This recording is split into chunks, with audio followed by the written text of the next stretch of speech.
Okay, sound check. Sound check. Class, pakinig ba yung aking audio? Yes po. Okay, good. How about yung yung PowerPoint na naka-flash? Kita naman? Yes po. Okay, good.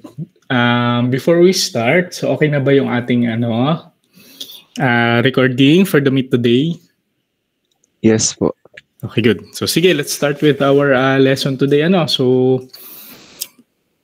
So today, we'll have yung ating introduction. We'll tawag dito, define some of the parameters natin when we talk about the analysis of motion. Tapos, dito tayo sa ating rectilinear kinematics. Kasi madidiscuss natin dito sa ating introduction what are the subcategories under dynamics natin. Tapos papasok yung ating kinematics and kinetics, and for both of those analyses, whether we apply yung ating forces or not, papasok kasi dyan yung what are the types of motion na i-analyze natin dyan. So nandyan yung ating rectilinear kinematics, and then nandyan yung ating curvilinear motion. Of course, you always start with the basic. Doon muna tayo sa ating rectilinear motion bago tayo dumako sa curvilinear motion. Tapos yung ating mga working equations, the general formulas natin, the fundamental equations natin, yung ating kinematic equations, i-derive din natin yung mga yon. So, if in any part nitong ating discussion ay medyo naging, sir, medyo malabo yung inyong audio, sir, medyo mabagal yung or may problema sa ating presentation, just raise your hand. Ayan, gamitin natin yung yung raise your hand na option dito sa Kwan.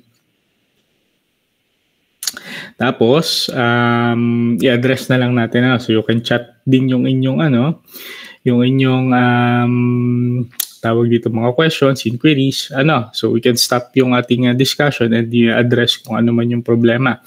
Same goes with kapag dumako naman tayo sa problem solving dito sa ating kasi sikapin natin as much as possible at least makapag-solve tayo ng isang sample problem bago tayo matapos ng ating discussion. So having said that, so let's start with our discussion. Introduction muna tayo. Introduction. Okay? So, na-discuss natin last time nga na yung ating engineering mechanics is a branch of physical sciences nga natin deals with the forces or system of forces along a structural member or a body. Ngayon, ito yung magiging itsura niya, di ba? We have sumplat lang natin ang item.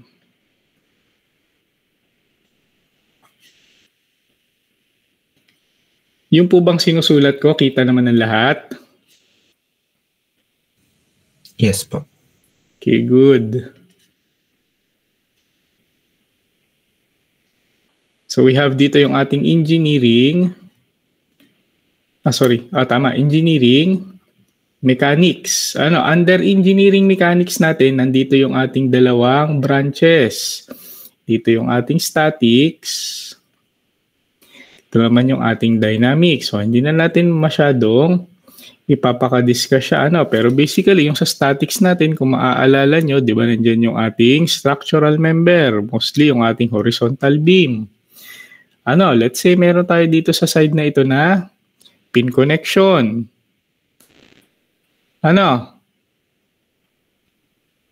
Dito naman sa kabila natin, meron tayong roller connection. Now, let's say magkaroon ako dito ng applied force F. Ang ating concern dyan is ano ba yung ating mga equal but opposite reaction forces to counteract yung applied force natin na yun. So, let's say ito ay point A, ito ay point B. Pag point A, dito pag pin connection, yung assumption natin, dito meron tayong dalawang reaction forces. We just don't know kung tama yung orientation niya. That is yet to be determined, or the A sub X, A sub Y for our assumptions. Force A or reaction force A along the X-axis and reaction force Y along the Y-axis. Pag naman roller connection, meron tayong isang force dito. Let's say this is B sub Y. Ano? Hahanapin natin ngayon what are these forces to counteract this applied force F. Pag nandito naman tayo, yun ay kapag sa statics. Ano? Kasi statics nga natin is concerned with the reaction forces natin to maintain static equilibrium. Pag dynamics naman, it's much more different. Ano?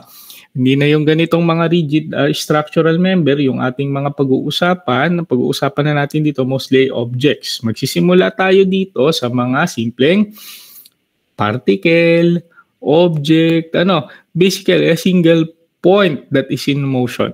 Yun muna yung ating pagtutuunan ng pansin sa simula.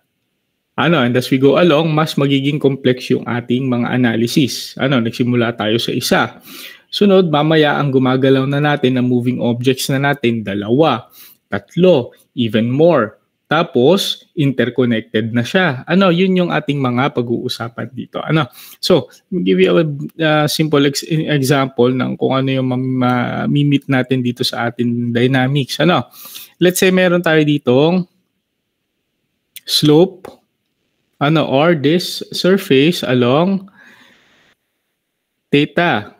Projected along theta with the horizontal. Ngayon, let's say meron ako ditong crate. Yun yung aking object. Crate yan ha, crate.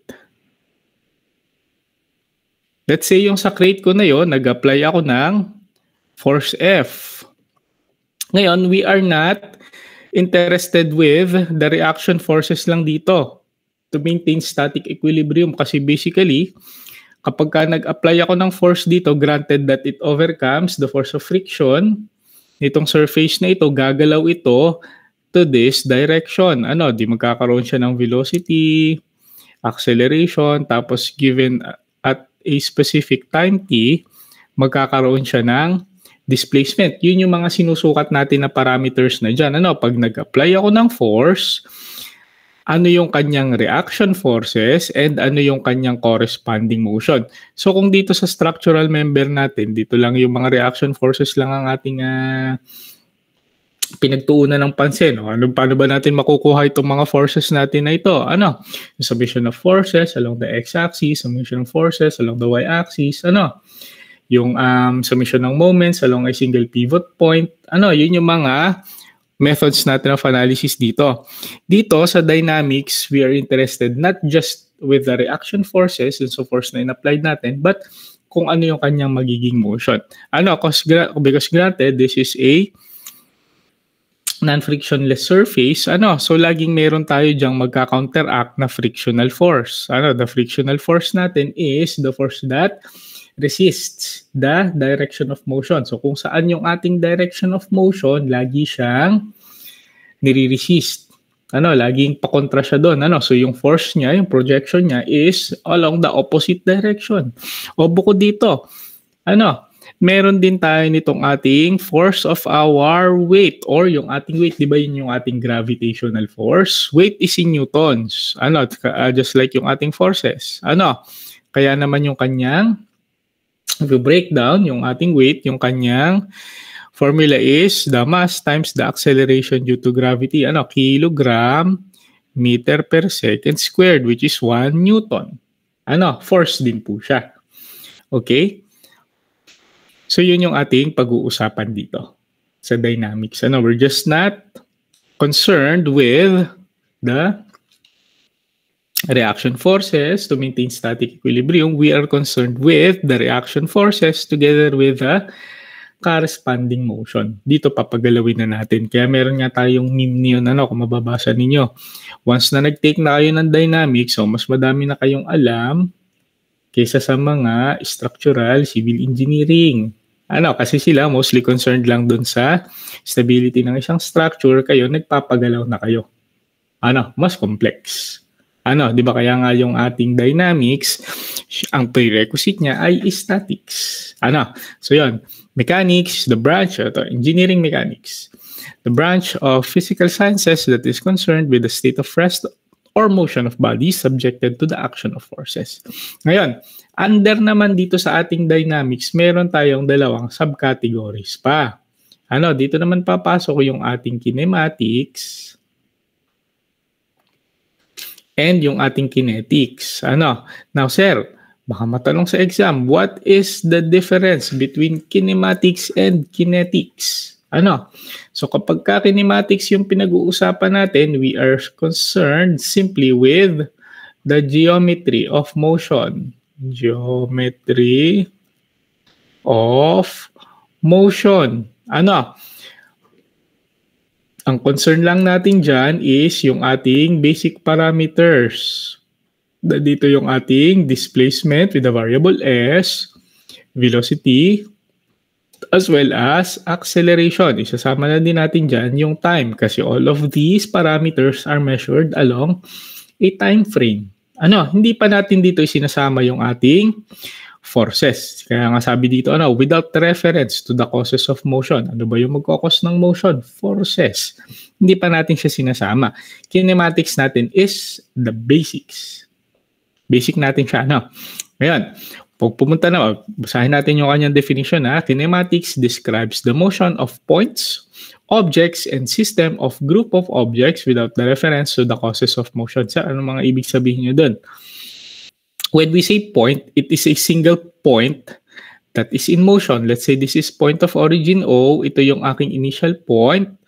Nagkaroon ng motion after a specific time frame. After may lumipas na oras, nagkaroon ako ng motion displacement S.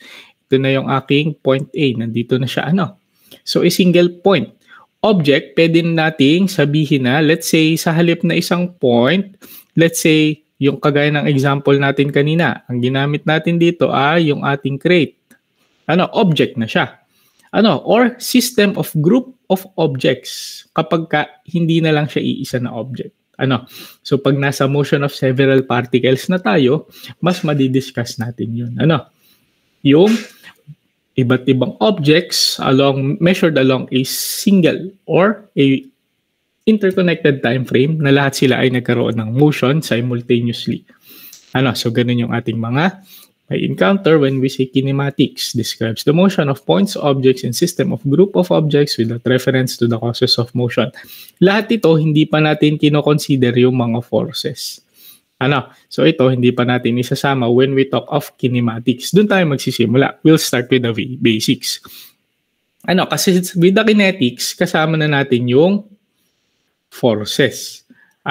Tapos tatandaan ninyo the basic principle natin that is used to analyze yung ating kinetics nitong ating mga objects, yung ating Newton's second law of motion, which in its equation form equates to, o yung summation ng forces natin is equal to the mass times the acceleration. Kasi basahin natin yung kanyang definition. Kinetics is the study of the relations existing between forces acting on the body, the mass of the body, and the motion of the body. Ulitin natin.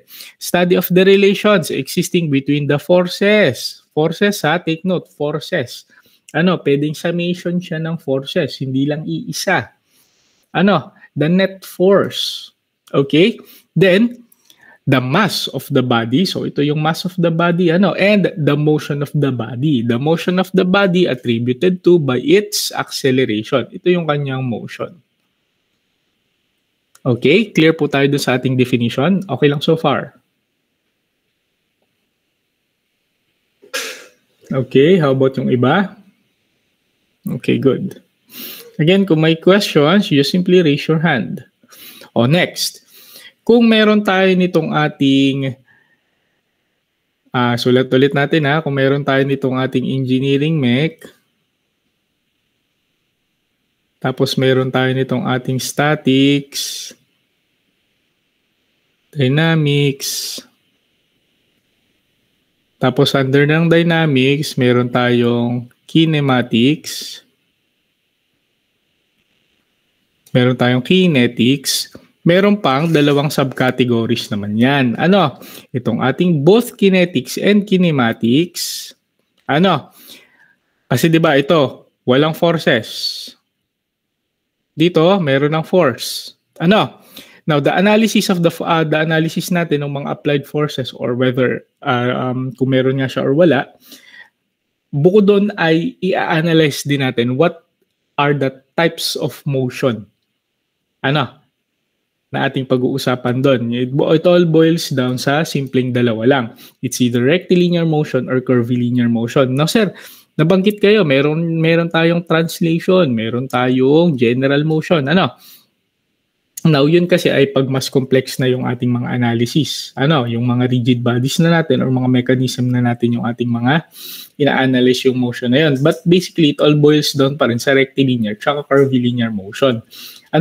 Translation natin basically is rectilinear motion. Yun namang ating rotation. Yung rotation natin is a derivative din ng curvilinear motion. Kasi ang curvilinear motion natin, di ba ganito yung ating curvilinear motion? Yung ating rotation, it is rotation on a fixed axis. Let's say meron tayo ditong center of rotation, o radius of curvature. Basically, pag pre-project natin yung motion natin dyan, kapag binuo natin yung motion na yon, circular motion, it is a derivative pa rin ng curvilinear motion natin. Just happens so that binuo natin yung kanyang motion, circular motion. Tapos yung general motion naman is a combination. Bago nga po tayo dumako doon, magsisimula muna tayo with the basics. Kaya dito tayo muna magsisimula. So, nandito yung ating rectilinear motion and curvilinear. Now, same goes din naman dito sa ating kinetics. Nandiyan din yung ating rectilinear. Then, nandiyan din yung ating curvilinear. So, basically, ito yung ating magiging progression.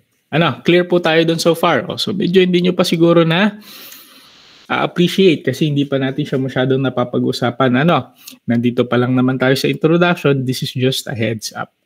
So, rectilinear motion, velocity, acceleration of a particle as it moves along a straight line. Position, velocity, position, velocity, acceleration, so displacement, velocity, as well as acceleration as it moves along a straight line. Ano yung example natin dyan? Nandito yung ating straight line path, point of origin O. Now, after some time, nandito na yung ating object, nasa point A na siya. So, ito yung ating displacement S.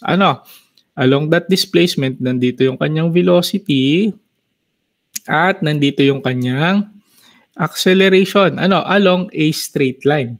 Horizontal, along the x-axis. Now, the same goes kung siya naman ay vertical. Let's say ito naman yung ating point of origin. Meron tayong free falling body. This is point A naman. So, ito naman yung kanyang displacement. S, tapos yung kanyang trajectory, velocity, and acceleration pababa. So, again, position or displacement, velocity, and acceleration measured along a straight line. Paano naman pag curvilinear motion? Position, velocity, and acceleration of a particle as it moves along a curved line. So, curved line na siya. Curved line in 2 or 3 dimensions. So, ano naman yung example natin doon? Mag-plot tayo or mag-project tayo ng isang 2-dimensional Cartesian XY coordinate system. Let's say this is yung aking initial position point. Let's say point A. Ito yung aking initial position. Now, kung ipo-project natin ang isang curved path sa isang 2-dimensional axis, ganito yung magiging itsura niya. Kasi diba curve ito. Now, from point A to point A prime, yan na yung kanyang change in position. Now, paano natin masusukat yun? Kasi this one is just a simple position coordinate. Yun yung pinagkaiba ng rectilinear motion sa curvilinear motion. You measure the change in position in terms of position coordinates and position vectors. Yun yung sinasabi ko sa iyo, sir. Paano pag sinama nyo sa exam yan? Ano yung magiging tanong yan? What is the difference between rectilinear motion and curvilinear motion? Hindi ko lang dapat basta makita doon na ang isinulat nyo pag rectilinear motion is along a straight line, Pag curvilinear motion, siya ay along a curved line kasi very obvious yun. Baka mga 2 points lang ang ibigay ko sa inyo doon. Ang tinutumbok natin dyan is the way you measure yung kanyang change in position. The change in position niya is measured dito in terms of its position coordinate. Dito naman, its position vector. Kasi pag dito, di ba ito yung kanyang initial position, ito yung kanyang final position. You measure the displacement from point A to point B. Ayan. Kasi di ba ito meron siyang sariling coordinates, A sub X and A sub Y. This one, A prime X, A prime Y. Yun yung kanyang coordinates. Dito naman is as simple as A 0 or 0A. See the difference? This one, iisang axis lang kasi siya. Kaya simple lang. This one is a bit more complicated. Pag nandun na tayo sa ating curvilinear motion, mapapag-usapan natin dyan yung ating position vector R. Kasi the way we measure yung ating yung ating change in position dito, yung displacement natin. Kasi dito meron tayong fixed reference point. Dito meron tayong fixed reference frame. Nandito yung ating fixed reference frame. Dito natin siya susukatin. So meron ka ditong A, tapos dito, kung ipoproject punta dun sa taas, meron kang A prime. So when we talk about vectors, so sa physics ninyo, ano ba yung magiging nito? Resultant value. So we quantify that using vectors. As opposed to this one, na simpleng coordinate system lang yung ginagamit natin. A single coordinate lang. Sir, hindi po namin masyadong ma-visualize. So, mamaya kapag nandun na tayo sa curvilinear motion, mas makukuha nyo yung kanyang difference. But, in the meantime, so ito muna yung inyong i-expect. So, medyo clear po ba tayo doon? Nagkakaroon po ba tayo ng idea sa ating pag-uusapan? Okay? Good. Next. Tapos na tayo sa ating introduction. Next chapter naman tayo. Rectilinear kinematics. Pupunta na tayo dito sa ating rectilinear motion. Ito, rectilinear motion tapos kinematics. Rectilinear kinematics. Ibig sabihin, yung next chapter natin, we talk of kinematics. I-analyze na natin yung ating displacement, velocity, and acceleration, pero along a linear path muna. So clear po ba tayo doon? Basahin natin yung ating objectives, chapter objectives. Okay? After studying this chapter, you should be able to do the following. Express velocity as a function of time, express position as a function of time, and express velocity as a function of position. Sir, ano po yung mga sinasabi nyo? These three right here, basically, yun yung ating tinatawag na kinematic equations. Or the fundamental equations natin. Yun yung magagamit natin to solve or analyze yung ating mga motion problems. Now these kinematic equations, madiderive natin siya under the assumption na yung ating motion is under a uniformly accelerated motion. Pamaya mapuprove natin na yun. Sir, paano pag hindi siya uniformly accelerated motion?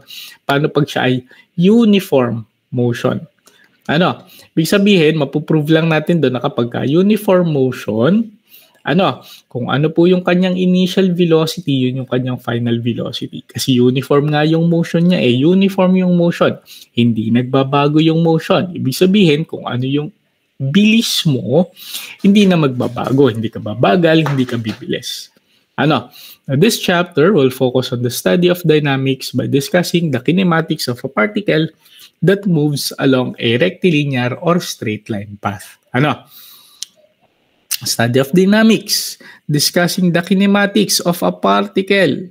Now as we go along, system of particles, along a rectilinear or straight line path.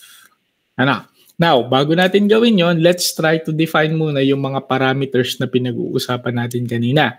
Basically, yung ating position, velocity, and acceleration. Let's start with position.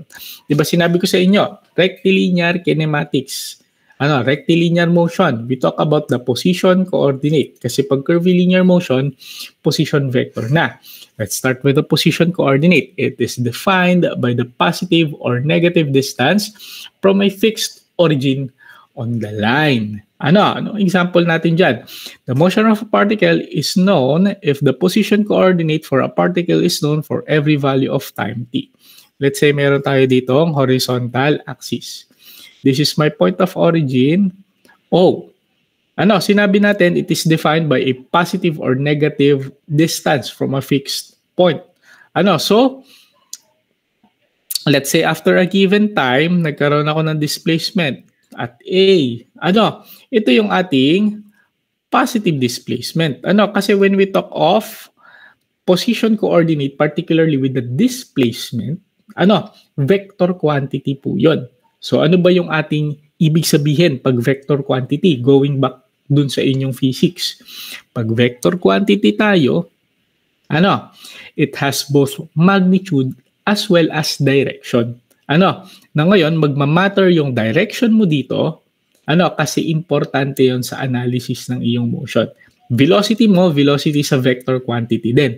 So, meron din siyang positive and negative sign convention. But that doesn't mean na may negative ka na value na velocity. Kasi kung titignan nyo sa dashboard ng inyong mga sasakyan, ng motor, four wheels, jeep, kahit anong sakyan nyo, wala kayong makikita na negative dun sa gauge. Hindi nyo makikita na bumabalik yung needle ng ating gauge. The sign convention ng ating velocity indicates its direction of motion kasi fina-follow niya yung position coordinate. After all, velocity is the first time derivative of the displacement. We'll get to that when we get there. Ito yung ating positive displacement. Now ngayon, yes, meron tayong negative na displacement. Kapag siya naman ay, let's say, to point B naman, yung direction of motion naman niya, papunta sa kaliwa, so negative yung displacement natin. Always measured along a time frame. So ito yung ating displacement S, positive displacement. Pag papunta sa direction na to, S negative displacement. Ganun po yung ating ganun yung ating analysis doon. Now sir, paano naman po pag vertical? Ganun din, same goes. Kung ito yung point of origin natin, kung ang ating change in position ay pataas, positive displacement. Pag pababa naman, negative displacement. Following yung ating Cartesian coordinate system. Clear po ba tayo doon? Position coordinate, okay lang? Okay lang kasi when we measure yung coordinate natin dito, di ba ito ay A, 0. Again, this is B, 0. Pag dito naman, let's say ito naman yung ating A. Ito naman yung ating B. This is 0, A. This is 0, B. Position coordinate. Okay? Now, what is the difference between distance and displacement? Okay? Distance is the total path length covered during a journey. This value right here is a scalar value or a scalar quantity. When we say distance, we account for the total distance na na-travel ng isang object. Displacement naman. Displacement is the path of length from final position of the particle to the origin. The displacement naman yung ating vector quantity. Now, when we talk of the change in position natin, sa ating mga problems, sa ating mga discussions, we always talk about yung ating displacement. Kasi we take into account the vector quantity natin doon. Not unless na yung pinag-uusapan natin is yung kanyang speed, as opposed to the velocity, total speed, or speed at that particular instance, ang gagamitin natin doon is the distance. May problem tayo dito, sample problem number 4. Yun yung ating gagamitin na analysis doon. Now, let me give you an example ng difference ng distance tsaka displacement. Yung ating horizontal axis ulit. So this is my point of origin. Now this is A and this is B. Ano? Pag kukunin ko yung distance or total distance, let's say nagkaroon ako ng motion from point A to point B, my point of origin to point A, tapos from point A to point B. Paano natin i-quantify yung total distance natin doon? Diba the summation of all the distances traveled regardless of its direction. Regardless of its direction. Ibig sabihin, kung lagyan natin to ng graduation, let's say this is -4. Tapos dito ay 4. Pag i-account for natin yung ating total distance, diba ito ay OA plus AB. Po? Tama, right? Ibig sabihin, from point O to point A, this is 4. Hindi natin isasama yung kanyang side convention. Po? Tapos, plus, so from point A to point B, isama natin, taking into account yung kanyang graduation, di ba siya ay 8 units? So this is 12 units, total distance travel niya. Tama po ba? That is the total distance traveled. Sir, paano naman po pag displacement yung pinag-uusapan natin? Displacement,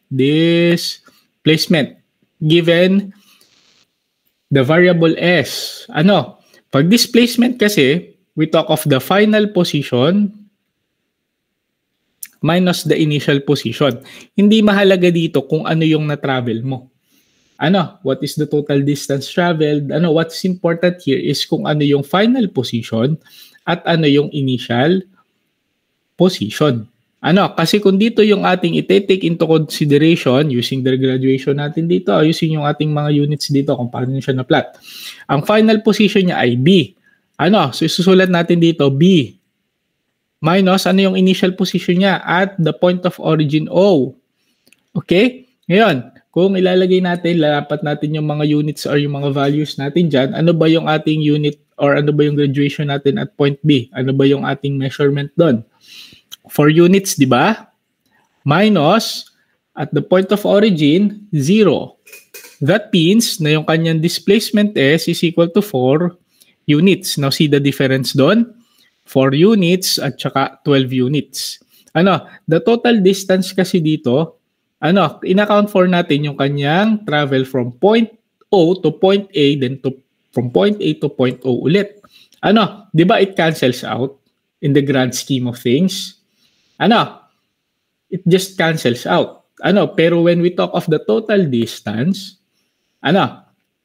sabihin natin na yung total na distansya.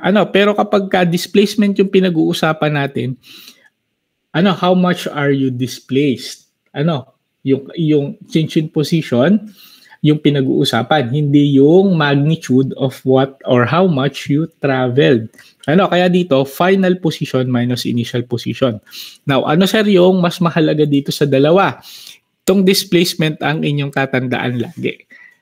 The displacement yung importante. Kasi 'di ba, displacement niya natin is the vector quantity. Displacement yung ginagamit natin sa analysis ng sunod na ating parameter, which is the velocity. So okay tayo po pagdating sa position. Clear. Mas clear naman. Okay, good. Moving along. Velocity naman tayo. So okay na tayo sa position. Velocity naman yung ating i-analyze. Now, velocity simply is the rate of change in position or how much you displaced over a set amount of time. In its equation form, kung susulat natin yung sa kanyang yung equation niya, final position minus initial position, di ba ito yung ating displacement? All over the time taken. Or kung susulat natin siya in its equation form, sisimplify natin, di ba yung delta? Di ba ito yung Greek symbol na ginagamit natin to account for change? Right? Change. Right? So it is the change in position over a change in time. Or maisulat din natin siya as ds over dt. Natatandaan nyo yun. Delta S over delta T or ds over dt. Now, ito yung pinaka-general equation natin dito. V is equal to ds over dt. Ano? Kasi ds is the change in position, final position, minus initial position, over dt, the change in time naman. Unit analysis tayo dyan. Since velocity is equal to ds over dt,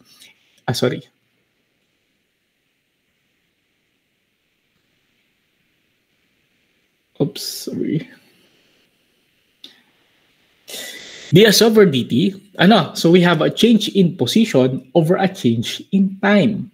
Ibig sabihin, we have unit change in distance, over a unit change in time. Kaya yung unit natin dyan, unit distance, meter, right? O meter. Over change in time, second.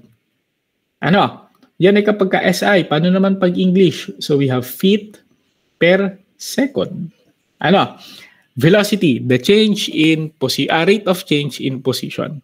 Measured along a change in time. Or to put it simply, the first derivative of ating change in position. Kasi may isulat mo din yon na velocity is equal to d over dt ng ating s. Kaya ganun yung naging pagkasulat niya. Okay? Clear? Okay lang? Clear pa so far, Acceleration naman tayo. Acceleration naman is the rate of change in velocity at any given instant. Delta v over delta t or dv over dt. Ngayon, ito kasi yung progression niyon. Nagsimula tayo sa ating change in position s or yung ating displacement s. Sunod velocity, sunod acceleration. Para mag-progress ka papunta sa iyong velocity, you just simply take the first time derivative ng iyong displacement. Tapos, kung kukunin mo naman yung iyong acceleration, nakalagay dito, rate of change in velocity at any given instant. So, it is the change in velocity over change in time. So, d over dt naman siya ng velocity. Which is, pwede mo din siyang isulat as kung siya ay first time derivative ng velocity at yung velocity, that is the first time derivative naman yung ating displacement, pwede naman nating maisulat yung ating acceleration as the second time derivative ng ating velocity. So d squared s over dt squared. Now, may isulat natin yan na ganyan using its units. Kasi diba, unit s or unit displacement, unit distance, meter. Velocity, it is a change in position over a change in time. Ibig sabihin, siya ay unit distance, over unit time. Paano naman pag-acceleration? The change in velocity over a given time. Or to put it simply, the second time derivative naman ng displacement. So, unit distance over unit time squared. Po? Kaya yung ating, ba yung mas better natin na alam na na value for acceleration? Di ba yung ating acceleration due to gravity? Lagi natin ginagamit yan. Kapag tayo ay SI units natin, metric, 9.81 meter per second squared. Kapag English units naman, feet per second squared. But basically, it is unit distance over unit time is squared. So yun yung tatandaan na progression niyon. Basta tatandaan nyo, the general equation natin is velocity is the first time derivative ng time, tapos acceleration naman is the first time derivative ng velocity. Ito na yung ating general equations. Na mayroon pa tayong isang equation dyan. Pwede nating i-equate ito dalawa para makubuo ng isa pang equation. Now, we'll explain that dito sa sunod na slide natin. But basically, okay ba tayo pagdating sa position, velocity, and acceleration? Clear? Okay, clear. Let's move right along. Okay, continuing.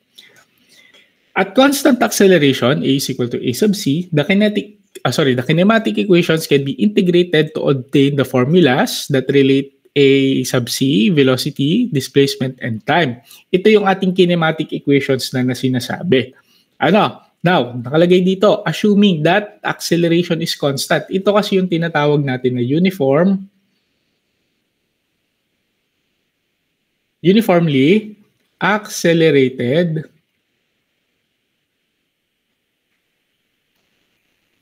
motion. Now, meron lang ako nakalimutan idagdag dito ha. Now, if displacement is a vector quantity and distance is a scalar quantity, what does that make?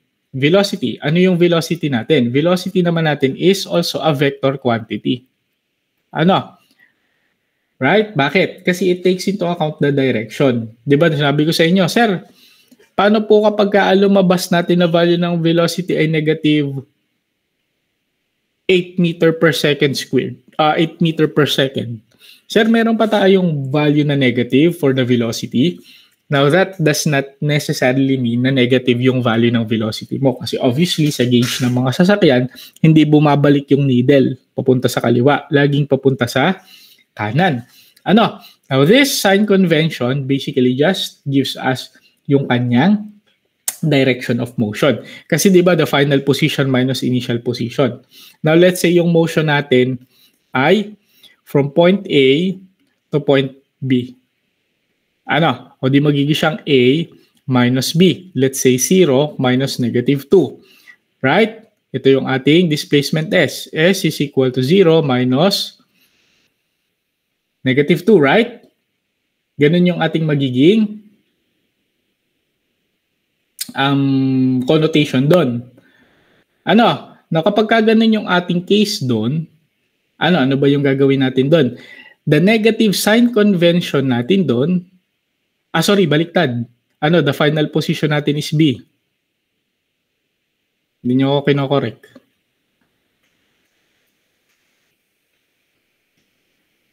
B minus A, which is negative 2 minus 0. Ang magiging sagot natin dito, displacement S is negative 2.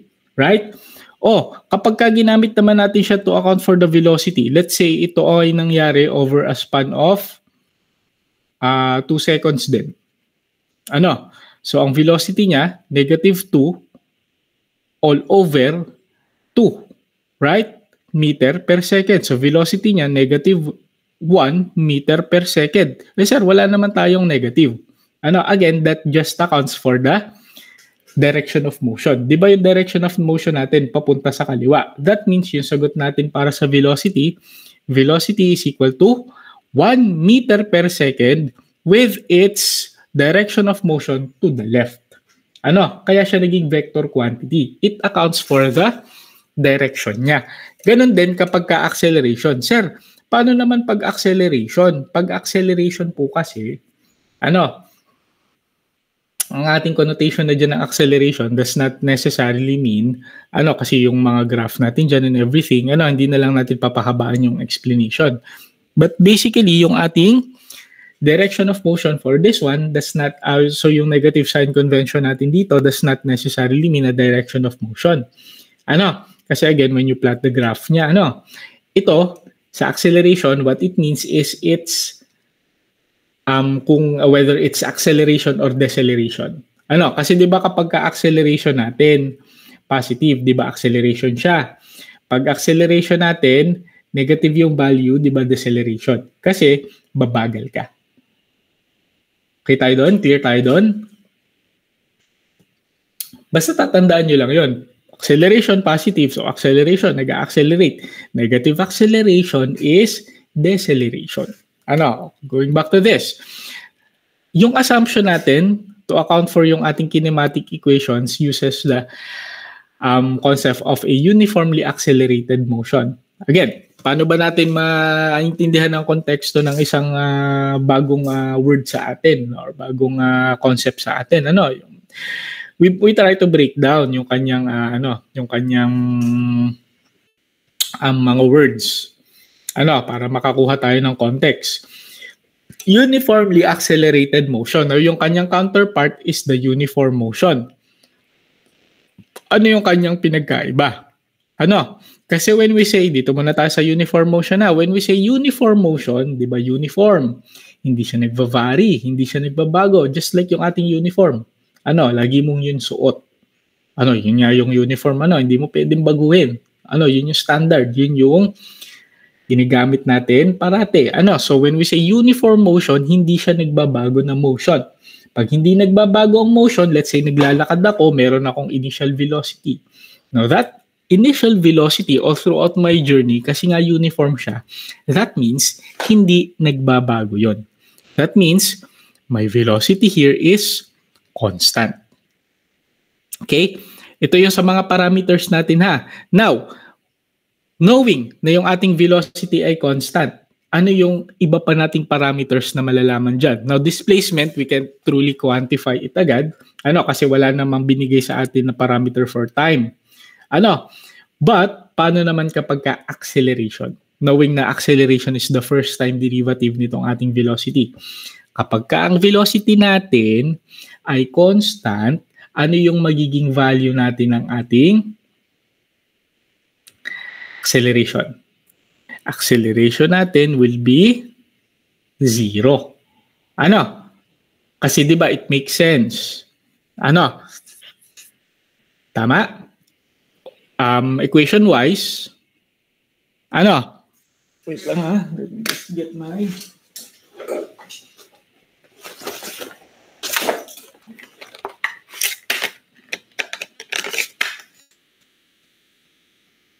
equation-wise, diba? Equation-wise, it makes sense. Kasi acceleration natin is dv over dt. Ay, paano kung ito ay constant?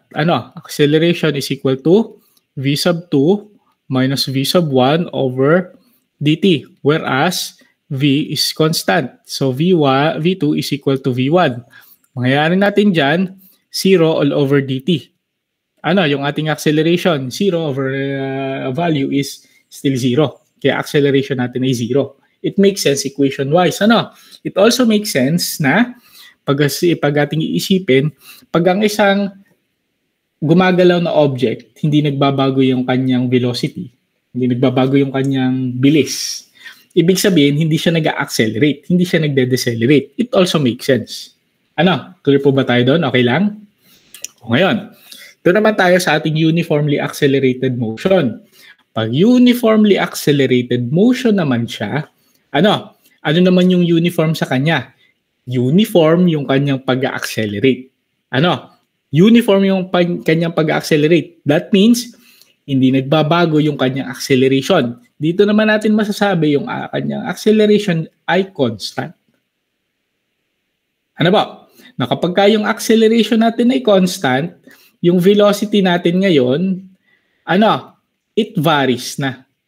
Depending on what is the value nitong ating acceleration, kung siya man ay positive or negative.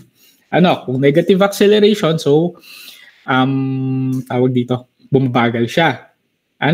Yung final velocity niya is far less than the initial velocity. Pag naman siya ay accelerating, yung velocity naman natin ay mas mataas sa ating yung ating final velocity naman mas mataas sa ating initial velocity kasi tumataas or kasi nga siya ay nag-accelerate. Again, it makes sense. Now,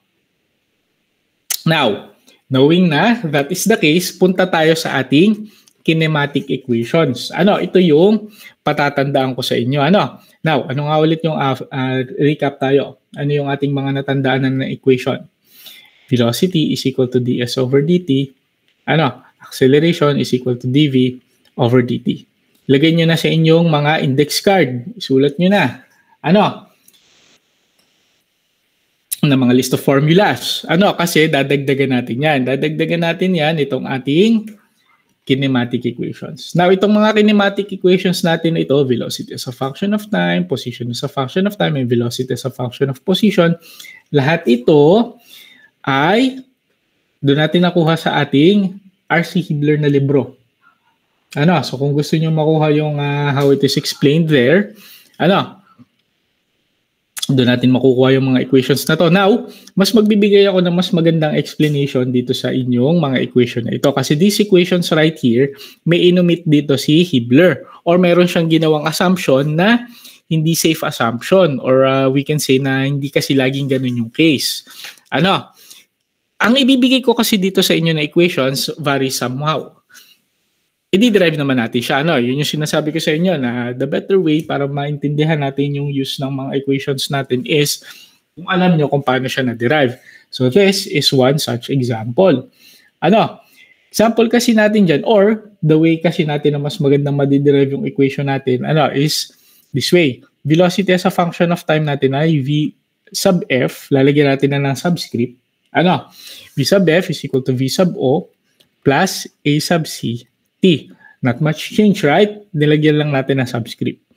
Dito naman, s sub f is equal to s sub o plus v sub o t plus 1/2 a sub c t squared. Dito naman sa huli, vf squared is equal to v sub o squared plus 2 a sub c s sub f minus s sub o. Now see some of the differences. Dito, may value ako ng initial velocity, initial position. Same goes with this one. Yung kay Hibbeler kasi, he is under the assumption na at t is equal to 0, s is also equal to 0. Or sa madaling sabi, yung kanyang initial position is at the point of origin, which is not always the case. Hindi kasi laging ganun yung case natin. May instances, na yung ating initial position ay meron siyang certain distance from a fixed point of origin. So yun yung ating imimitigate doon. Yun yung ating bibigyan ng mas magandang equation para mas flexible siya. Para kapag ganun nga yung case na hindi siya nag-start sa initial position, at least alam nyo kung saan siya ipapasok. Now, going back dun sa ating chapter objectives, ito yung ating kailangang intindihin, di ba? Express velocity as a function of time, express position as a function of time, and express velocity as a function of position. Ito kasi yun, Now, ano ba yung explanation natin dito? Velocity as a function of time. Now, you can read it as this, you can read this in this manner. Velocity as a function of time, or velocity that varies as time varies. Velocity changes or varies as time changes or varies. Pwede mo na din yung gawin dito sa dalawang equation natin na to, Kasi yung ibang mga values natin dito considered as constant. Ibig sabihin, itong value na to nagva-vary as this time varies. Now, some of the other values dito constant na. Explain natin ngayon yan. Punta tayo dito sa ating derivation. Ito yung sinasabi ko sa inyo na kapag nagde-derive ako ng equation, try to pick up yung ating kung paano siya na-derive. Kasi it's a better way para mas maintindihan nyo yung equation. And bukod doon, yun ay para ano bang tawag dito? Mas may understanding tayo as to how it is it can be used. Kasi alam natin kung saan siya nanggaling. Now velocity as a function of time, di ba? Ito yung ating velocity as a function of time. V sub f is equal to v sub o plus a sub ct. Now itong equations na to kasama ng general equations, ito yung gusto ko na masasaulo nyo. Dapat ay saulo nyo na siya, yung kahit hanggang kayo ay tulog, kaya yung i-recite, yung tipong kasi hanggang dulo, yan yung gagamitin natin na set of equations. Kahit nandun na tayo sa ating general motion analysis, instantaneous center of zero, mga ganong klaseng analysis, ganong mga method of analysis, dito pa rin tayo babalik sa basics na yun. Kasama pa rin yun sa analysis na yun. Kaya dapat yun ay meron kayong better understanding nun. Now, that being said, ito yung gagawin natin. Di-drive natin siya. Ano yung pwede nating pagkuhanan ng equations natin na to? Sabi kasi dito, the kinematic equations can be integrated to obtain the formulas that relate itong ating mga equations natin na to. Ngayon, itong dalawang equation natin na to, pwede natin siyang magamit under the assumption na ang ating acceleration ay constant para makuha natin yung ating fundamental equations. So from the from the general equations natin, makukuha natin yung ating fundamental equations. Kung tinatawag natin, yun yung gagawin natin. Sulat natin dito sa tabi, velocity is equal to ds over dt. Acceleration is equal to dv over dt. Ngayon, kunin natin tong equation na to using this equation. acceleration is equal to dv over dt. Pero sabi nga natin, we are under the assumption na ang ating acceleration ay constant. Kaya may sinasubscript yun, acceleration constant. Yun lang naman yung subscript na yun. Now, ano yung pwede natin gawin dyan? Pwede natin siyang cross-multiply, right? dv is equal to a sub c dt. Okay? Nakikita nyo na agad from this equation pa lang na this is the velocity that varies as time varies. Kasi di ba ito, change in velocity. This one, change in time. We already established na yung ating acceleration nga ay constant. Now, knowing this, ano yung pwede nating sunod na gawin? Mag-a-apply tayo ng upper and lower limits. Pwede nating i-integrate ito. Kasi sabi natin, the kinematic equations can be integrated to obtain the formulas natin na magre-relate sa atin ng ating mga parameters na yan. So knowing that, ganun yung gawin natin. D sub V is equal to A sub C dt. Integrate natin both sides. Kapag mag-i-integrate kayo, kailangan bigyan natin ng variables yung ating upper and lower limits. Titingnan nyo yung ating dalawang side ng ating equation. For the left side ng ating equation, ang nagva-vary natin is the velocity. Para mag-arrive tayo dito, ang gagamitan natin na variables ay the initial and the final state points. Now, knowing that, the lower limit natin dito will be the initial state point. This is the velocity at state point 1. Or simply, we can write that down as velocity at origin. Kaya may v sub o tayo doon na subscript. For the final state point naman natin o the velocity at the final state point. Now, sa right side naman tayo ng ating equation. Sa right side ng ating equation, we have time. Lagi yung initial state point natin at para sa ating time, it always starts at 0. Yung bilang kasi ng ating oras, at the start of a motion, lagi siyang magsisimula at 0. Lagi siyang magpo-progress from 0 and then as time goes along. Kaya 0 yung ating lower limit dito. Para dito naman sa ating upper limit, lagyan natin siya ng time t. Particularly the time at this velocity right here. Okay lang tayo doon sa ating mga upper and lower limits? Okay lang Now let's continue. Atin na itong i-integrate. Now integrating this is just as simple as parang cancellation na lang siya, di ba? Cancellation lang. Tapos ilalabas lang natin, ifa-factor out lang natin yung ating mga constant, just like yung ating acceleration na ito. Now doing just that, velocity natin ay v sub f, v sub o, upper and lower limits, is equal to, factor out natin yung ating acceleration, then t and 0. Okay? Simplifying that further, v sub f minus v sub o is equal to a sub c t minus 0. Simplify na lang natin siya further. V sub f is equal to a sub c. Nawala yung v sub o.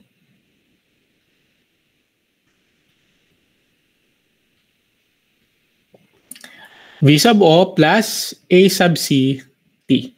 This is yung ating equation for the velocity as a function of time. Ulitin ulit natin. Velocity that varies as time varies. Velocity changes as time changes. Now, this final velocity natin right here, nagva-vary siya. How about the initial velocity natin right here? Now, think of it this way. Once na kayo ay in motion na, kung ano yung iset nyo na initial velocity nyo, hindi na siya magbabago. In a sense na yes, dahil nag-travel ka, bumilis ka, nag-iba yung velocity mo. Pero kung ano yung recorded mo na initial velocity at that starting time, hindi na yun mababago. So that means it's constant. Tama po ba? Naintindihan po ba natin yung part na yun? Okay lang? That means na this is constant. Kasi sabi ko nga, no matter how far or how fast you've gotten, given this time frame, kung ano yung na-record mo na initial velocity, hindi magbabago yun. So that means constant din ito. Ito naman, acceleration natin. We've already established na ma-derive natin itong ating mga fundamental equations na to under the assumption na ang ating acceleration ay constant. So that means constant na ito. Ano? Now this time right here also varies. Ano? Kasi kung ito ay at 4 seconds, ito na yung velocity niya at 4 seconds. Ano? But this velocity right here, if this is at 4 seconds, kung ano yung velocity niya at the starting time, which is 0, yun pa rin siya. Nagigets po ba natin yun? Nagigets natin siya on that regard? Okay lang? Okay, good. O ngayon, di ba sabi natin, this is under the assumption na yung ating acceleration ay constant. That means this is a uniformly accelerated motion. Paano kung gawin natin to na uniform motion where acceleration is 0? O, let's say, acceleration constant ay 0. Hindi na siya constant. Ano? So, V sub F is equal to V sub O plus 0 times time. Or we can just simply cancel out this one. Velocity final is equal to the velocity initial. That means uniform motion siya. Ano? Siya ay constant yung kanyang velocity kasi nga hindi siya nag-accelerate. Ano? Okay lang tayo doon? Now, manipulating yung ating equations na ito, mas nagkaroon kayo ng clearer understanding doon sa ating mga parameters and how it works. Ganun lang po siya. Basta ito lang yung tatandaan ninyo. Velocity as a function of time. Okay? Okay na? We can move on doon sa sunod natin na equation. Move on tayo doon sa sunod natin na equation, ha? Position as a function of time naman. Position that varies as time changes. Ano ba yung ating equation doon? S sub F is equal to S sub O plus V sub OT plus 1/2 A sub C T squared. Medyo mahaba yung equation natin na to. Paano tayo makaka-arrive dito? Puntahan muna ulit natin yung ating general equations. Velocity is equal to ds over dt. Tsaka yung ating acceleration is equal to dv over dt. Sir, nagamit na natin yung isang ito. So, ito namang isa yung gamitin natin. Let's try. Velocity is equal to ds all over dt. Cross-multiply natin, kagaya ng ginawa natin kanina. ds is equal to v dt. O, ano na yung napapansin nyo right off the bat? Position changes. ds, position, varies. dt, changes. Right? However, yung velocity natin na to, yung variable natin na yan, hindi pa siya constant. This also varies as these two variables changes. So hindi pa natin to ma-simplify right off the bat. Kailangan nating maghanap ng variable or kailangan nating maghanap ng equation to replace this para itong ating kabuuang equation natin na to ay ma-simplify natin. Ngayon, this is velocity. Kailangan nating maghanap ng equation for a velocity that varies. Ano yung pwede nating gamitin doon? Now, we can go back or revert back doon sa ating velocity as a function of time. Kasi di ba, again, this is a velocity that varies. It varies as a function of time. So pwede natin yung gamitin to substitute it with this one. Kasi ano ba ito? It is a velocity that vary. Velocity that varies with time. So isulat natin yung dito. V sub F is equal to V sub O.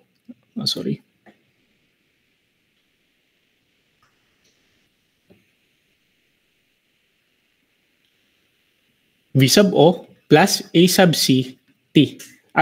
Where yung velocity natin na to, final velocity, ay equal dito sa ating variable na velocity na to. Kasi again, this is a velocity that varies. That varies with time. I-substitute natin siya for this velocity. Now, doing just that, ds is equal to V sub O plus A sub C T dt. O, i-distribute natin ito para mas clear nating makita yung ating equation. ds is equal to V sub O dt plus A sub C t. Lagyan natin ng t. Nakalimutan ko yung t. A sub C t dt. Ano na yung napapansin nyo ngayon dyan? This is position that varies.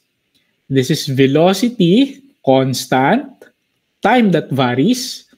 This is acceleration, constant, and time that varies. Nag-iba lang yung kanyang yung term natin na to, TDT na lang siya. But we can simplify this. Okay? So, from here on, pwede na natin siyang ma-simplify. Pwede natin itong i-integrate. Now, doing just that, ds is equal to, integrate natin to. Tapos, mag-apply tayo ng ating upper and lower limits. b sub o dt, integrate natin, plus a sub ct dt. Integrate. Ano yung ating mga upper and lower limits na gagamitin dyan? For this, change in position s, gamitin natin yung ginamit natin na variables dito para mag-arrive tayo dito. For the initial position s sub o, origin. For the final position naman, s sub f. Now, bakit tayo naglalagay ng mga variables na ganito? S sub o, S sub f, tapos diniderive natin. Pagka sinasanay kayo dito sa ating sa equation natin na ganito, masasanay kayo na laging ang variables lang na ginamit ay f, o, now this is general. Paano kapag yung problem? Point A to point B. At least, pagka alam nyo kung paano siya na-derive, alam nyo kung ano yung initial state point, alam nyo yung final state point, madali nyo siyang ma-manipulate. Kung ang final position natin ay B, pwede nyo ilagay dito S sub B is equal to S sub A plus V sub O, initial state point at A, T plus 1/2 A sub CT squared. As opposed to, ito lang yung sa ulo nyo. It's not just nasa ulo nyo yung formula. It's only fitting na alam nyo kung paano siya gagamitin at alam nyo kung paano bagu-baguhin, i-manipulate, malaro-laruin yung mga variables niya. Kasi paano kapag ang analysis ng motion ninyo ay marami ng variables? Malilito kayo. Kung ganito yung case natin, madali natin or alam natin kung paano papaltan-paltan yung variables, masasanay kayo ng mabilis sa equation. Going back to this, naman yung ating nagva-vary dito? Time. So again, 0, t. Ganun din dito sa kabila. 0, t. It's just a matter of integrating na lang yung mga terms natin dito. Dito sa kabila, cancel. Dito sa kabila, cancel din. Then factor out lang yung ating initial velocity. Dito sa kabila, factor out natin yung acceleration. But then again, kailangan nating i-simplify ito. Now this one, t dt, di ba siya ay similar dun sa ating general term na ginagamit yung sa ating mga formula, x dx. Now, paano tayo mag-i-integrate ng x dx? Di ba yung ating formula dito, going back dun sa ating calculus, x raised to n plus 1 all over n plus 1. Natatandaan po ba? Now, yung tatandaan nyo yun, yung mga gano'n natin kuhan. Kasi yung sa ating calculus-based na approach dito sa ating mga problems, mapapabalik kayo dun sa mga formulas natin sa pagdi-differentiate, pag-i-integrate, So, babalik-balikan nyo yun, Now, knowing that, pwede na natin itong i-simplify. I-apply na lang natin yung ating mga upper and lower limits dito sa ating mga cancel out directly. Tapos, i-apply natin yung formula na to para dito, So, S sub F, S sub O is equal to, yung finactor out natin na V sub O, T 0 plus factor out A sub C times, ano yung meron tayo dito? T raised to n plus 1 raised to 1 plus 1 T squared all over 2. Kasi n plus 1. Right? Then yung ating upper and lower limits, t and 0. Ano yung pwede pa natin gawin dyan? Pwede na natin i-simplify ito. Tapos ito, pwede natin i-factor out yung ating 1/2 na ito. Di ba 1/2 to? Pwede natin siya i-factor out. S sub f minus S sub O is equal to V sub O times t minus 0 plus 1/2 A sub C t squared minus 0 squared o cancel. Ang sunod natin gagawin dyan, it's just a matter of simplifying na lang. S sub f is equal to transpose S sub O plus V sub O t plus 1/2 A sub C t squared. Ito yung ating, sorry.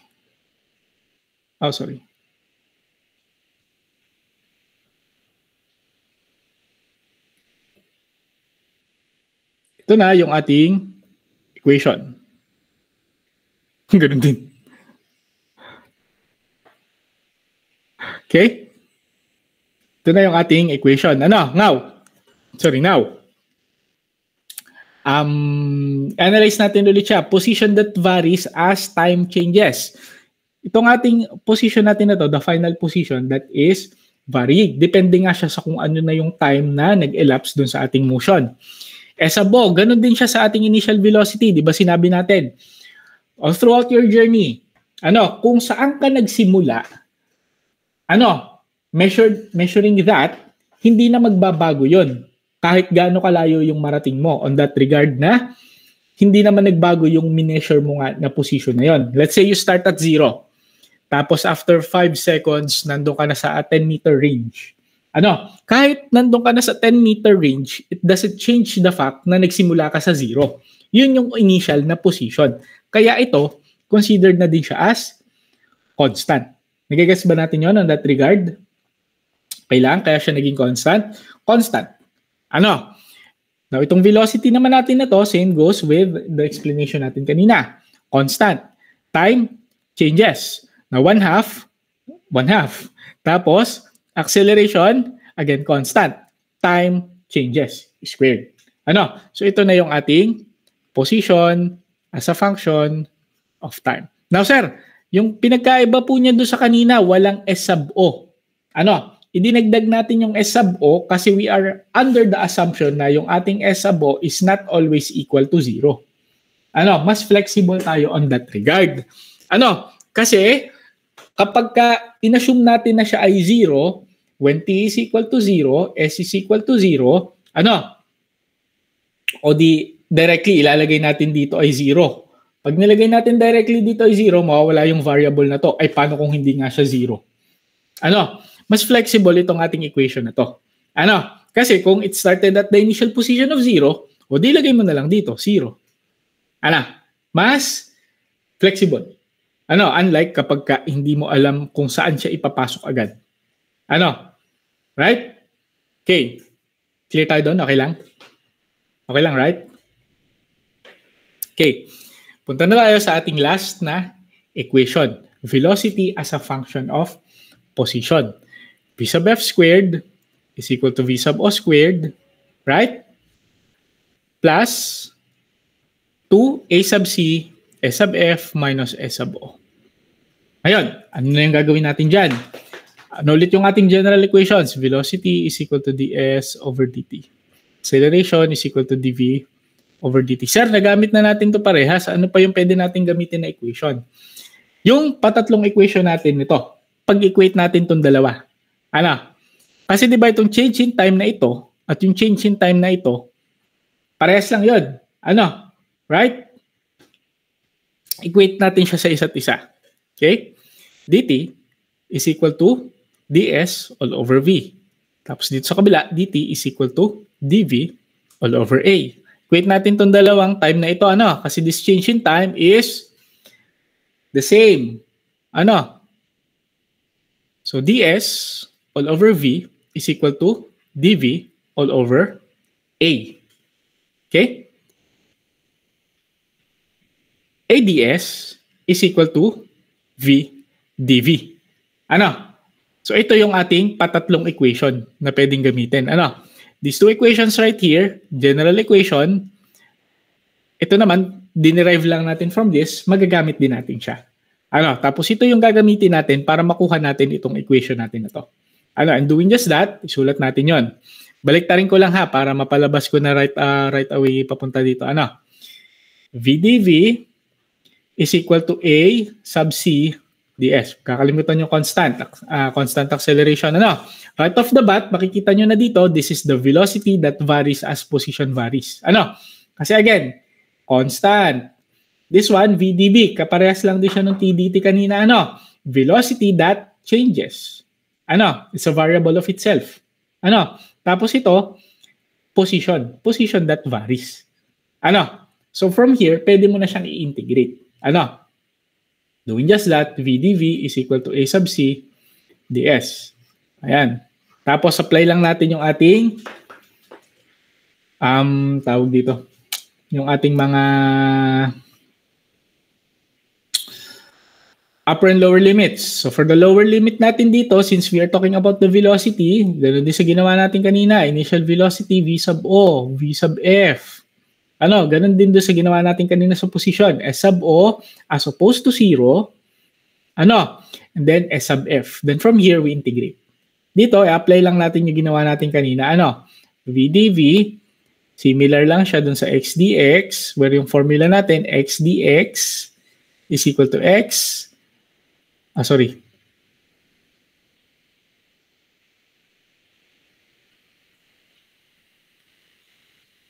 X raised to n plus 1 all over n plus 1.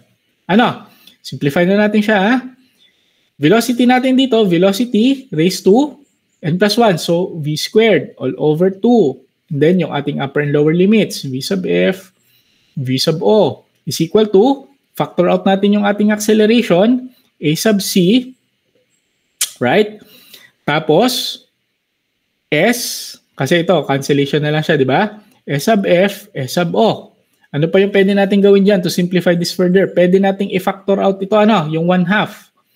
So doing just that, 1/2 I equals sa, 1/2 times, so i-apply na natin yung upper and lower limits natin simultaneously.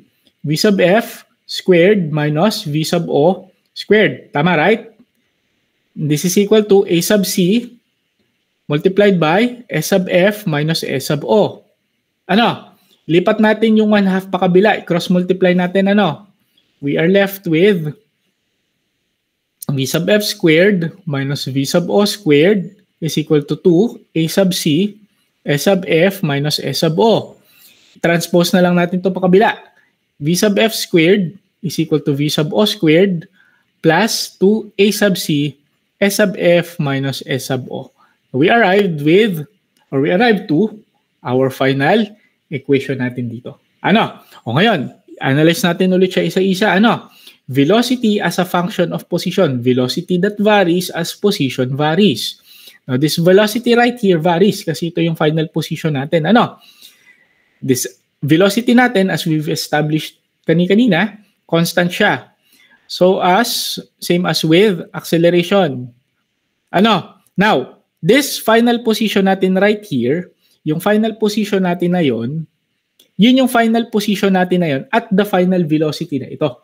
So, this position right here coincides with this velocity right here. Yun kasi yung ating sinusukat. The velocity that changes as this position changes. Kasi this one, we also established na this is constant. Ano ba? Okay lang tayo doon? Clear tayo doon? Okay lang tayo doon, right? Kasi again, this further proves na kapag yung acceleration natin ay 0, pag hindi siya constant, mapuprove lang natin ulit na constant yung velocity niya. Kasi kapag ito i-cancel out natin, makakancel lang ito. Now sir, paano po dun sa kabila? Hindi siya completely makakancel out. Na yun yung tinatawag natin na range. Kasi yung atin namang kasing position, hindi naman kasi siya ko-constant. Yung ating position na yon, it is a measurement na kung ano nga yung iginalaw niya given this velocity. That is yung range. Pag nasa projectile motion na tayo doon, mas ma-appreciate nyo yun. But then again, yun yung ating kinematic equations. Okay? So ano yung kailangan yung tandaan? Kailangan yung tandaan itong general equations na ito, itong tatlo. Velocity, acceleration, tapos AdS, VdV. Tapos, yung mga na-derive natin na ito, tatlo. Sa uluhin nyo, sa puso nyo kung paano siya na-derive. Kasi baka isama ko sa exam. Okay? Clear tayo doon? Okay lang? Okay, good. Any questions so far? Questions? Wala pa naman? Kung wala pa tayong questions, ito yung ating unang sample problem. Try lang natin i-solve yung ating sample problem number 1. 4 yung sample problem natin dito. Try natin i-solve yung sample problem number 1, tapos we'll continue next week. Let's take muna a 5-minute break.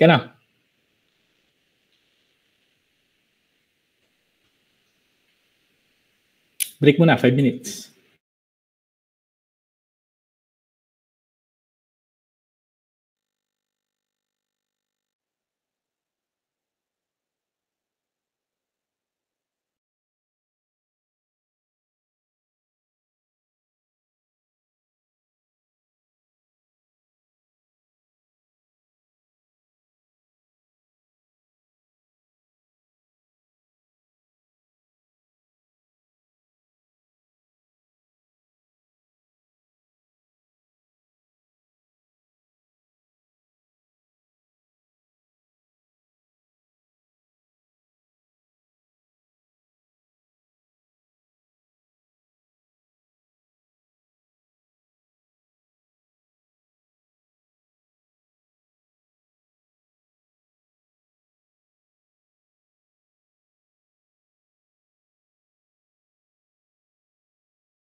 Okay. Okay na ba? We can continue. Okay.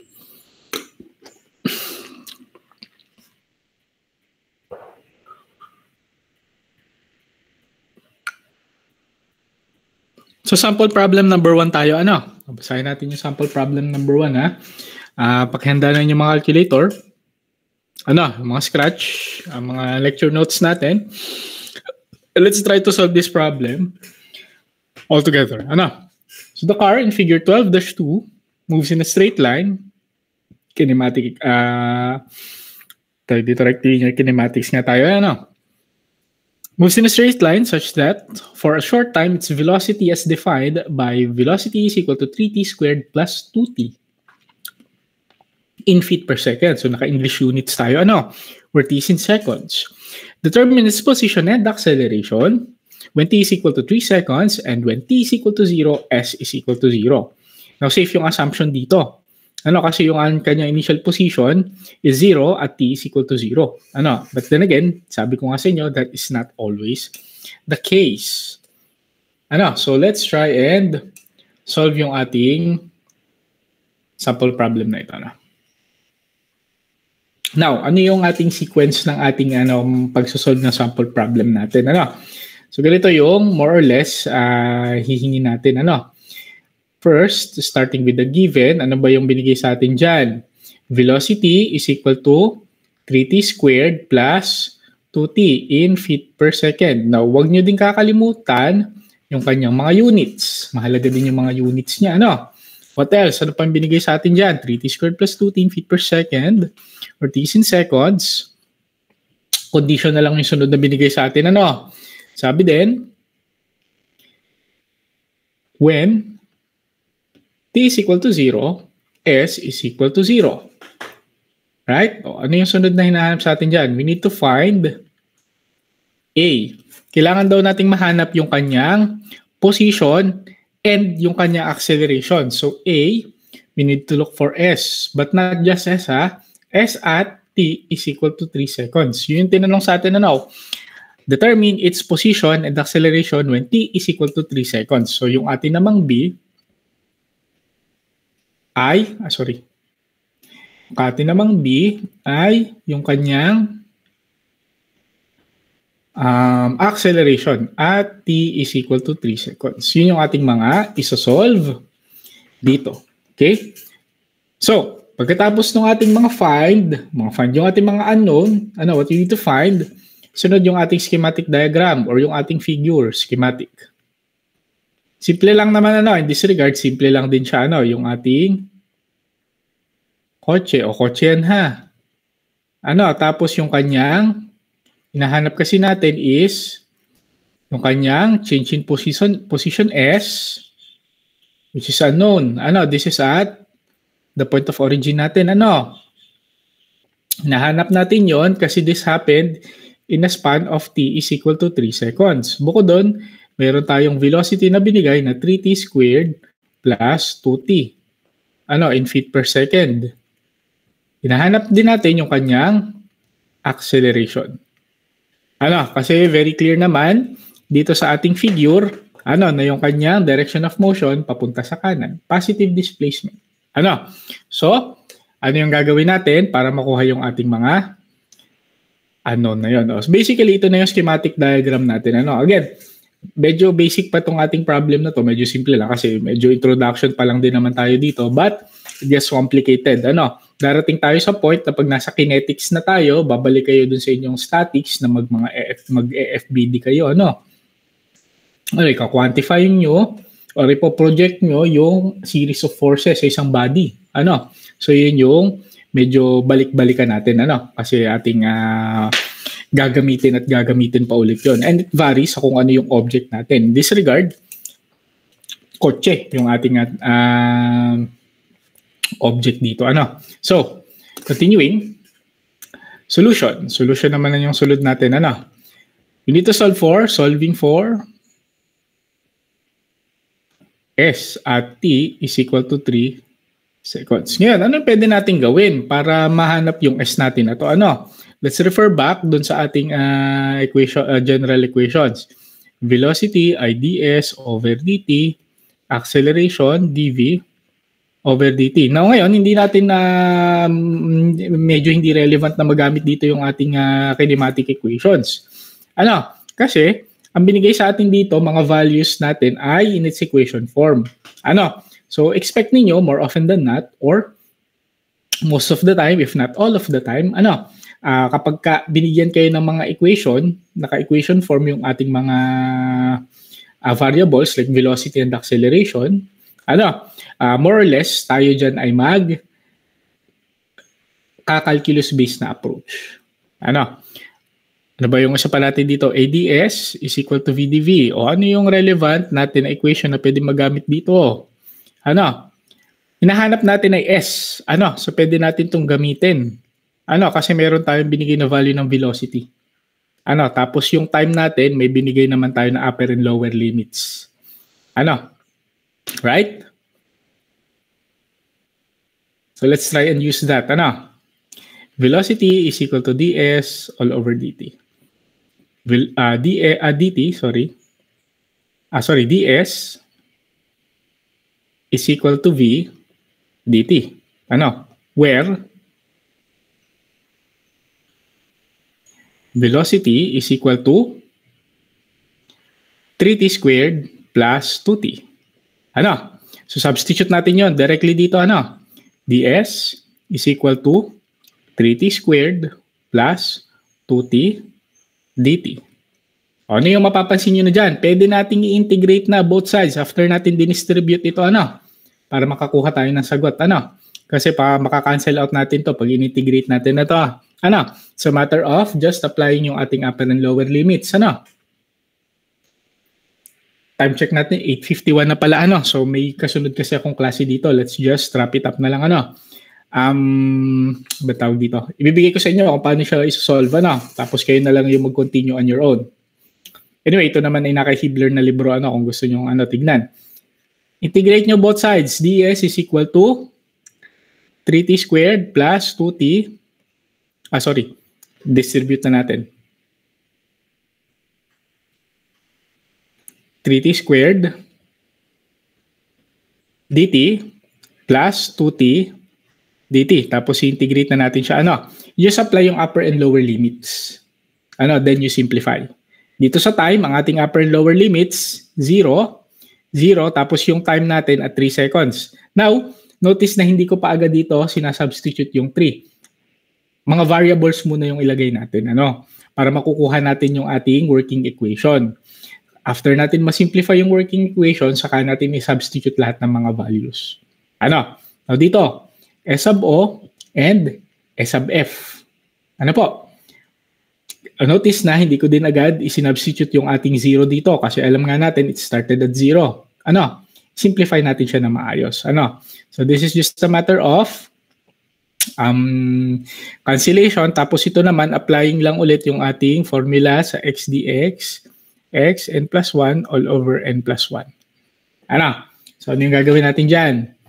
S sub F, S sub O is equal to, labas natin yung ating 3, constant, numerical constant, value.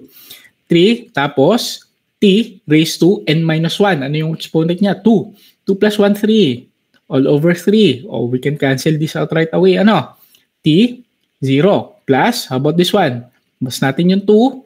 T squared, t raised to 1 plus 1, t squared, all over 2. We can cancel this out as well. Then, t is equal to 0. Tapos, S sub F minus S sub O is equal to, ano matitira natin dito? T cube minus 0, right? Plus T squared minus 0. Cancel. Where? Notice na dito pa lang ako magsasubstitute ng ating mga values. S sub O is equal to 0 and T is equal to 3 seconds. So S sub F is equal to 0 plus So 3 raised to 3 minus 3 raised to 2. S sub F natin is, ano yung sagot natin? Pakitype naman ng ating mga answers.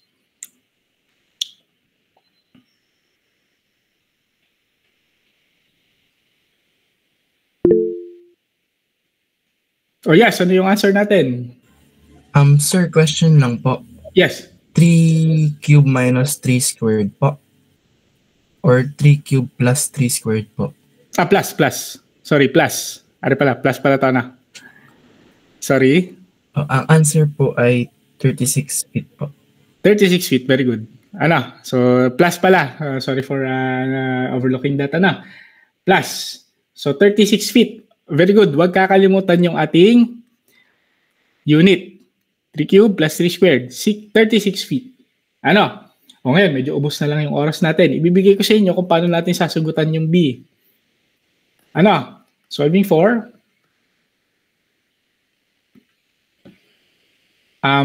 acceleration at t is equal to 3 seconds. Di ba acceleration natin is equal to d over dt ng ating v? Ano? Whereas, given naman yung ating velocity as 3t squared plus 2t. Ano? So, ganun lang yung gagawin natin dyan. Substitute natin yan. Acceleration is equal to d over dt ng 3t squared plus 2t. Distribute natin. Acceleration is equal to d over dt ng 3t squared plus d over dt ng 2t. Ano? O ngayon, paano naman yung equation natin dito? Ibibigay ko sa inyo yung ating formula dyan, ha? Yung sa ating differential calculus natin, yung pag-simplify ng ganitong mga term. Diba meron tayong d over dx ng x raised to n is equal to n times x raised to n minus 1. Diba parang kabaliktaran ito ng kapag ka ini-integrate mo. Ano? So yun lang din yung gagawin natin dyan. Ano? O sige, i-simplify na natin habang nandito na tayo. A is equal to 3 times, o ano yung ating t? Times 2, right? Raised to t n minus 1. 2 minus 1. So t raised to n minus 1. 2 minus 1, 1. So ito na siya, ano? Plus 2 times 1. Kasi yung exponent niya times t raised to 1 minus 1, 0. Right? Anything raised to 0 ay 1. Tama? So ano yung magiging sagot na natin dyan? Acceleration at t is equal to 3 seconds is equal to, nakalimutan ko pala ang ilagay, where t is equal to 3 seconds. Ano? So, 3 times 2 times 3 plus 2. Ano yung magiging sagot natin dyan? Is equal to 20 feet per second squared. Tama ba? Pare-pares tayo. 20 feet per second squared. So ito na po yung ating final answer. Ano? No need naman for conclusion dito, ano, kasi wala naman tayong i-conclude. Ano? Just box yung final answers ninyo. Tapos it just so happens na yung ating mga sagot dito yung mga whole numbers. Pero kung hindi, for decimal places. Ano? Laging for decimal places. At tandaan nyo na yun. Ano? Any questions so far? Questions? Yes, may question. Sir, may question lang po regarding sa problem na yan. Okay. Bakit po hindi pwede na direct substitution po yung t dun sa original na equation ng velocity po? What do you mean direct substitution, Alin? Yung t po ay isa-substitute po dun sa t ng velocity po. Yung 3 times 3 squared plus 2 times 3. Iba po yung magiging sagot niya. Ayun, ano ba yung magiging sagot niya kapag gano'n yung approach mo? Kapag gano'n po yung approach, parang ang naging sagot po ay 11 feet per second squared tsaka 99 feet po yung displacement. Kasi, ang sinasabi mo is kung pwede kong i-substitute para makuha yung velocity, right? Opo, tapos yun na po yung gagamitin para makuha yung acceleration tsaka yung displacement po. Ano ba yung lumabas na sagot kapag gano'n yung ginamit mong approach?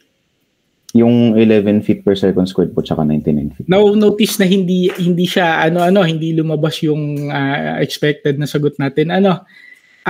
Ganun kasi yung niya kapag mga naka-equation form yung mga variables natin. Hindi kasi siya supposedly magagamit natin for direct substitution. Kasi this one, yung mga equation na to, nagva-vary siya depende dun sa ating mga variables. hindi ko na notice yung yung approach na yon kung pwedeng ganun yung gamitin niya. Ano ba yung sinasabi mo? Makukuha mo yung velocity kapag ka 3 times 3 squared plus 2 times 3. Tama? Tapos Yes, makakakuha ka ng value ng velocity? Yes po. That's not really the case kasi otherwise yung velocity mo, hindi naman yun yung velocity mo at 3 seconds. Kasi lumabas ba dito? Yes, lumabas yung velocity at yung may lumabas ka na value ng velocity. Nung nakapagpalabas ka ng value dito ng velocity, ano yung sunod na ginamit mo na equation para makakuha ng sagot sa displacement, tsaka sa time, at tsaka sa acceleration? Yung change in velocity over time na po. Ayun, yun kasi yung doon. Kasi yung sinukat mo na value dito, hindi siya yung hindi siya yung dito mo sinukat. Ito pa yung ginamit mo? Yes po, sir. Itong formula na to. Kasi this is hindi naman kasi ito yung direct formula natin. Kung sinasabi mo na ano ba yung sagot doon? 3 times 3 squared plus 2 times 3. Tapos all over 3 seconds, 11 na makukuha mo na sagot. I don't think na yun yung yun yung approach doon kasi nga ito kasi ay yung formula niya for varying values na yung ating now yung change in time na yun, that doesn't necessarily equate na yun yung 3 seconds na time natin agad-agad. Na pipicture out nyo ba yun kung bakit ganun yung kanyang Now, if that's the case kasi, yes, pwedeng di sana, direct substitution na lang yung ginawa natin. I don't think na yun yung approach na na pwede mong gawin sa kanya. Kasi in the first place, mga naka-equation form kasi ito na Tama? Tama ba? Noted po. Thank you po. Any more questions? Wala na naman? Okay. So ganito, itutuloy natin to ha. Itutuloy natin yung ating discussion. Ito namang inyong tawag dito, yung mga sample problem na ito. Itong PDF natin, yung PDF, itong PowerPoint natin na to, i-post ko naman siya sa inyong classroom. I-continue na lang natin next week. Next week tayo ay tawag dito, face-to-face. Now, any more questions bago tayo mag-dismiss? Tawag dito. Make sure na yung ating make sure na yung ating recording ay mai-post natin sa ating classroom para as soon as possible para mababalikan natin Now, kung wala nang questions, that will be it na po muna for today. Pwede na tayong ma-dismiss. Thank you very much po. Thank you po. Thank you po.